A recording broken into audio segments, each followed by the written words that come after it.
নিজের সমস্যা নিজেকেই সমাধান করতে হবে।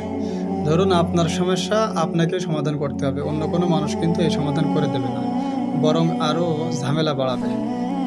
ধরেন আপনার শাশুড়ি আপনাকে বলবে যে আব্বা তোমার সংসারে কী ঝামেলা হয়, আমার মেয়ে তোমার কি সমস্যা করে সব কিছু আমার সাথে বলে দিবা, কারণ তুমি আমার সন্তানের মতো, তুমি আমার একটা সন্তান। সন্তানের মতো কিন্তু আসলে সন্তান তো না, আপনি জামাই। সুতরাং আপনি যদি তা আপনার সাংসারিক জীবনের কথা, আপনার স্ত্রীর কথা যদি তার মায়ের সাথে যদি আপনি গল্প করেন বা বারবার যে কোনো ব্যাপারে যদি নালিশ করেন, একদিন প্রথম ক্ষতিটা আপনারই হবে। কারণ সে আপনার মায়ের মতো শাশুড়ি, আমি খারাপ কিছু বলছি না, আপনার শাশুড়ি আলহামদুলিল্লাহ, কিন্তু সে আপনার প্রকৃত মা না, আপনার জন্ম দেয়া মা না। আপনার নিজের মা আর শাশুড়ি আকাশ পাতাল পার্থক্য। যখনই আপনি বিপদে পড়বেন তখনই বুঝতে পারবেন যে আসলে মা কোন জায়গায় আর শাশুড়ি কোন জায়গায়। সুতরাং আপনি ঘরের কথা শাশুড়ির সাথে বলবেন না।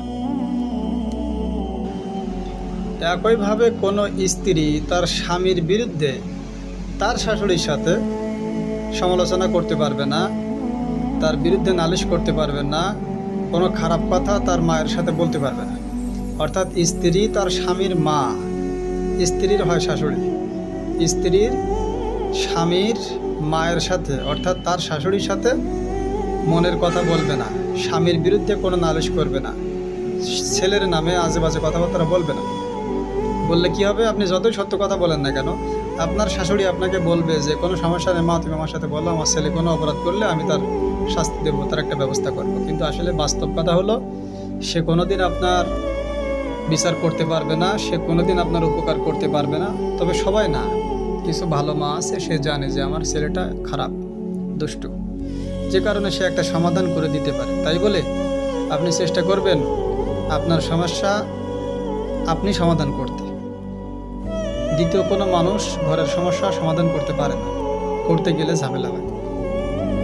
এরপরে দেখা গেল যে আপনি কোথাও কাজে গেছেন, সাংসারিক জীবনের কথা বাদ দিলাম, কোথাও কাজে গেছেন, আপনি রিজিকের সন্ধানে বাংলাদেশের বিভিন্ন জায়গায় অথবা বিদেশে গেছেন কাজ করার জন্য। সেখানে অনেক মানুষ কাজ করে, একজন মহাজনের আয়তায় কাজ করে। সেই মহাজন এই সমস্ত শ্রমিকদের সাথে খারাপ আচরণ করে, বিভিন্নভাবে টাকা পয়সা মেরে খায়।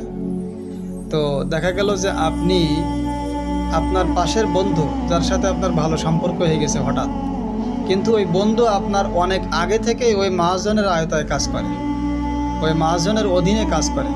তো আপনি নতুন গেছেন, যাওয়ার পরে তার সাথে আপনার একটা আন্তরিকতা হয়েছে, মহব্বত হয়েছে। আপনি আপনার সেই শ্রমিক